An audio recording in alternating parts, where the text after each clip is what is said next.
La collection de livres d'artistes de la bibliothèque de Quimper a été créée dans les années 90, comme dans beaucoup d'autres bibliothèques, à l'initiative de Michel Cohic, conservatrice de la bibliothèque à l'époque, en même temps qu'un salon de la petite édition qui avait lieu à Quimper jusque dans les années 2000.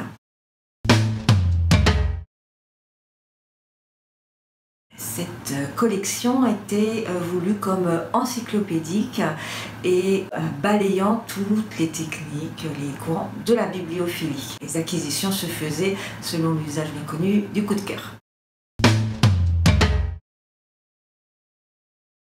La politique documentaire de la collection de livres d'artistes est constituée de plusieurs éléments. Des grands axes d'acquisition qui vont être des thématiques faisant écho aux collections anciennes, aux collections de conservation, comme la botanique, comme le tissu, ou en tout cas tout ce qui va être autour du fil. La confluence en termes aussi de rivières et d'eau douce, l'Odène, l'Uster, mais aussi la confluence en termes d'évolution, de pérégrination, de rencontres. Donc c'est un prétexte à aussi la confluence dans les arts, les pratiques, les propos, etc. C'est un thème très vaste qui fait sens quand on fait collection. La collection s'enrichit également en complétant soit des techniques, soit des artistes, des éditions qu'on n'a pas encore, voilà, pour continuer l'esprit un petit peu panorama d'une période. Avec le temps, puisque la collection a 30 ans, se dessine aussi une logique de situer le livre d'artiste dans son époque. Dans la collection, nous allons avoir beaucoup de textes ou d'artistes d'influence japonaise, de haïku, de cerisier, etc.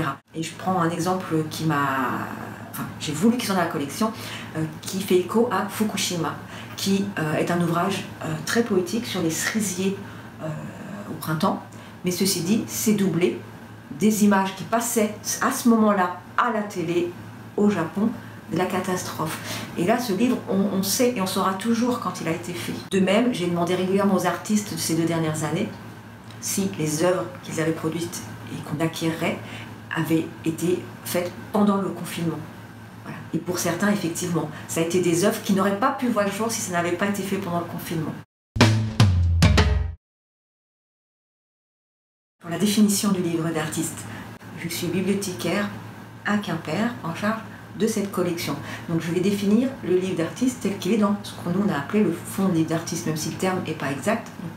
Fonds de livre d'artiste et livre singulier. On y met aussi la bibliophilie, peu importe. Et finalement, les frontières de cette collection vont être mises par notre politique documentaire. Voilà. Mais c'est la seule définition que je peux y mettre. On sait, il y a des grands théoriciens du livre d'artiste, ou le livre pauvre, ou des courants, on va dire, voilà, ou donc le livre de dialogue, mais finalement, ce ne sont que des parties d'un tout. Le seul lien qu'il va y avoir, c'est qu'on peut mettre le mot livre.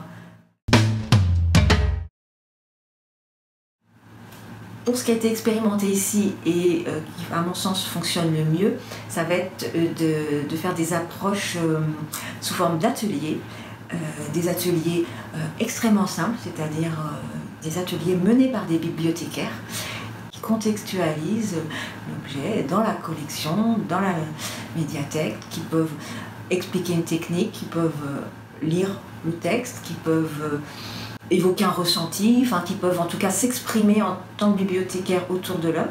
Je monte du livre d'artiste, mais effectivement, ça va m'avoir évoqué un recueil du poème, ça va m'avoir évoqué un DVD, ça va m'avoir évoqué un document ancien, ça va m'avoir évoqué peu importe quoi. On est dans un lieu de culture, donc la ressource est partout. Voilà. Et il n'y a pas à avoir de frontières, même si on va attirer le public. On va parler principalement de livre d'artiste, on ne s'y arrête pas. Enfin, moi, je n'y arrête plus. Un livre d'artiste pour le grand public, c'est le catalogue de l'exposition Picasso. C'est rien d'autre. Voilà. Un livre d'artiste, ça ne parle qu'à un milieu averti. Je fais le parallèle avec les chercheurs. Et donc, ici, on est dans une bibliothèque de lecture publique et de recherche. Les chercheurs n'ont pas besoin de nous. Nous n'allons pas les chercher. Ils nous connaissent parfaitement. Ils connaissent les usages. Ils viennent, ils nous contactent. Et on travaille avec eux. Voilà. La mission de médiation, elle va vers le grand public.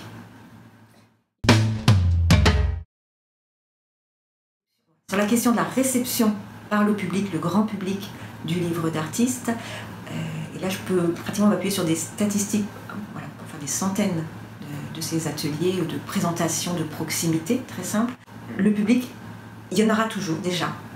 On va avoir des personnes toujours surprises, toujours une partie des personnes qui ne sont pas venues pour ça, elles vont repartir ravies, mais ce ne sont pas des gens qui ont pris l'habitude, qui ont compris les codes, qui connaissent l'équipe ou simplement qui vont venir parce qu'on sait qu'on va passer un bon moment avec vous. Vont de toute façon être surprises par ce qu'on va leur montrer. Ça existe, il y en a chez vous, etc. Enfin, il va y avoir une vigilance permanente pour ne pas s'arrêter à l'image ou à l'objet. Et d'autant que le fait de devoir de vouloir quelquefois que les choses soient statiques, sous vitrine, etc. Voilà, là, qu'est-ce qu'on va vouloir montrer? C'est grand ou c'est tout petit, c'est très beau. J'ai beaucoup fait d'animation où je propose toujours les gants. Parce que les gants, c'est un côté magique, on se met à la place d'un bibliothécaire, ça pose.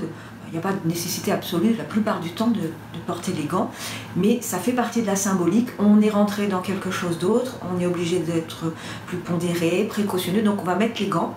Et les gens vont aussi oser avec les gants toucher, et qui repartent avec l'expérience totale. Un livre d'artiste, quand ça fonctionne, c'est pareil, de mon point de vue, c'est parce qu'il y a le texte, on est plus que 1 plus 1 égale 2, on est d'accord, il y a tout. Enfin, il y a une espèce d'osmose, je sais pas, il y a une magie, je sais pas comment dire, mais et c'est ça. En fait, c'est cette expérience qui est ma ligne de mire quand je fais une médiation et qui fait que le public va revenir parce que la fois d'après, le sujet sera autre, mais ça sera prétexte à repasser un moment à s'étonner, à se questionner.